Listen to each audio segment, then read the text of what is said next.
సూరా అల్ Anbiya meaning తెలుసుకుందామా? ప్రజలకు వారి లెక్కల సమయం దగ్గర పడింది.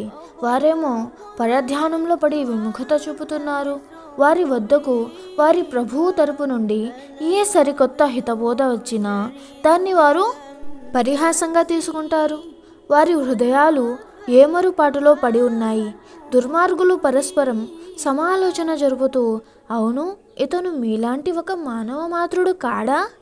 మరలాంటప్పుడు మీరు కల్లారా చూస్తూనే అతని మంత్రజాలంలో ఎందుకు ఇరుక్కుపోతున్నారు అని అంటున్నారు. ఋషి చెప్పాడు, భూమి ఆకాశాలలో పలకబడిన ప్రతి మాట నా ప్రభువుకు తెలుసు. ఆయన అంతా ఆలకించేవాడు, అన్నీ ఎరిగినవాడు. పైగా వారిలా అంటారు, ఇవన్నీ పీడకలలు, పైగా వీటిని ఇతగాడు కల్పించుకున్నాడు. ఇంకా చెప్పాలంటే ఇతనొక కవి. ఇతను నిజంగా దైవ ఋషి అయినట్లయితే పూర్వపు ఋషులు సూచనలతో సహా పంపబడినట్లే ఇతను కూడా మా వద్దకు ఏదైనా సూచనను తీసుకురావాలి. వీరికి పూర్వం మేము సర్వనాశనం చేసిన ఏ పట్టణవాసులు విశ్వసించనే లేదు.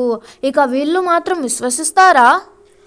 నీకు పూర్వం కూడా మేము మానవులనే ఋషులుగా చేసి పంపాము. మేము వారి వద్దకు దివ్యవాణి పంపేవారము.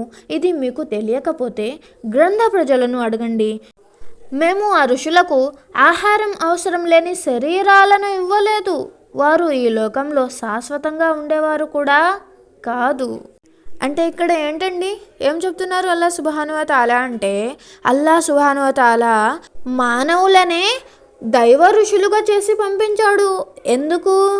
ఆ దైవం మనల్ని ఎందుకోసం పుట్టించాడు? మనం ఎవరిని ఆరాధించాలి? మన సృష్టికర్త ఎవరు? మన అందరి దైవం ఒక్కడే అని చెప్పడానికి ఆ దైవం దైవ ఋషులను పంపించాడు. ఏ ఋషికి కూడా ఇంత శక్తి లేదు. ఆ అల్లా సహాయం లేకుండా వాళ్ళు ఏ పని కూడా చేయలేరు. కానీ దురదృష్టవశాత్తు ఆ దైవం పంపిన ఋషులను కొందరు దైవాలుగా భావించి వాళ్ళని ఆరాధిస్తున్నారు. ఆ నిజమైన దైవాన్ని మర్చిపోయారు.